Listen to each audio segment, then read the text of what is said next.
Evaluate where you are. Look at it. Assess yourself. Assess yourself and assess the situation. What brought you there? What has brought you to this point? What did you learn from it? Are you learning anything, or are you doing it over and over and over again? Somebody said that insanity is doing the same thing in the same way, expecting a different outcome. Don't let this year be like last. And if last year was great, still don't let it be that way. Raise the standard. If your life is perfect and extraordinary, you darn well know you're not going to be happy unless you keep making it better. That's what makes us feel alive. It's not what we get that makes us happy. It's who we become and what we're able to give because we become more. If you want to begin to move, you've got to clear your mind of all the unnecessary luggage and baggage that's weighing us down. You're going to have people to do things to you. Things are going to happen to you. And the most important thing to do is to harness your will and let it go and move so you can grow, so you can get on with your life.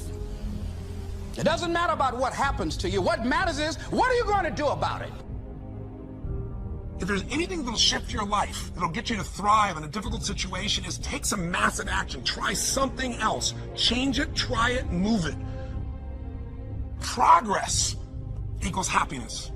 If you can start to make progress, if you can get yourself going, even if it's not perfect, if it doesn't work, you know what to do. Just change your approach. That doesn't work, change your approach. So often in life, people don't begin the journey because they're not quite sure what to do or how to do it right or how to do it perfect. You want to change your body? Get yourself moving. Don't wait for the perfect trainer. Just go out there and move. Put on your shoes and move and get momentum. I'm going to turn this situation around. I'm not going to sit back and moan and cry over what happened and what went wrong and who did what. I'm going to do something about this situation. The other thing is, take full responsibility for your life.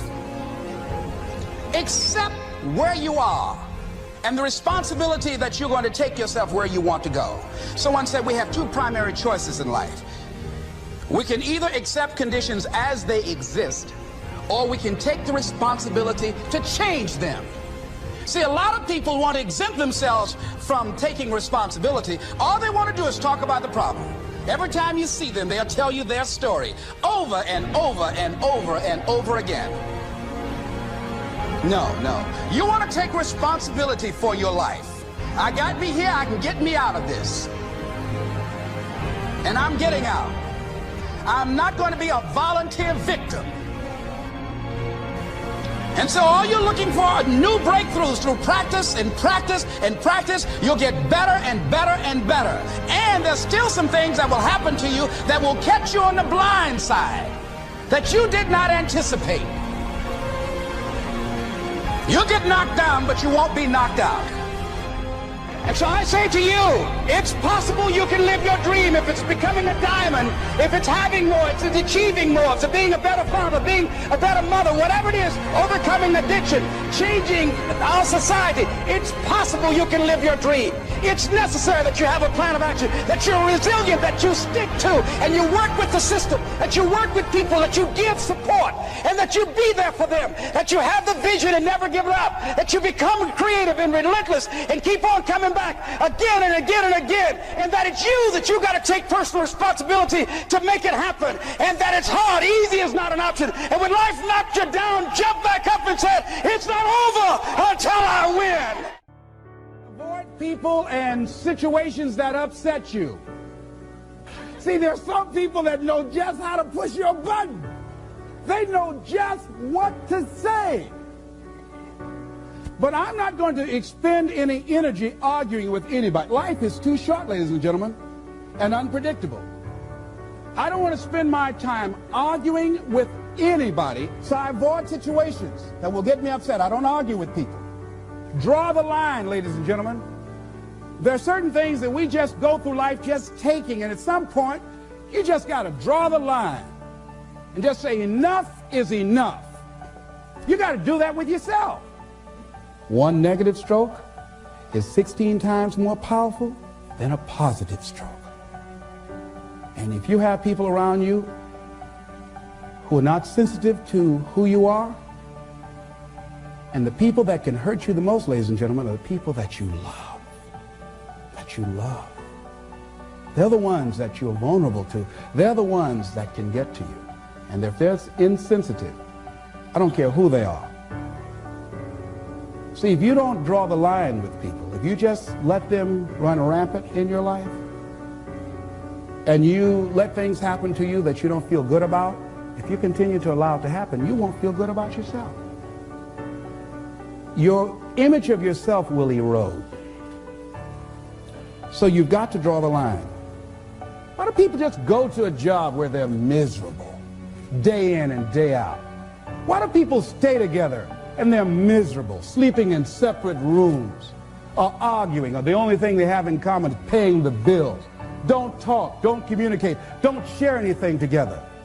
Day in and day out, as short and unpredictable that life is, being mean to each other. Why do people do that? Known hells are preferable to strange heavens because it's familiar. See, life is rough, ladies and gentlemen. It's rough, and it's scary. It's scary growing. It's scary taking a chance. It's scary acting on your intuition, on your guts. It's scary. It's frightening.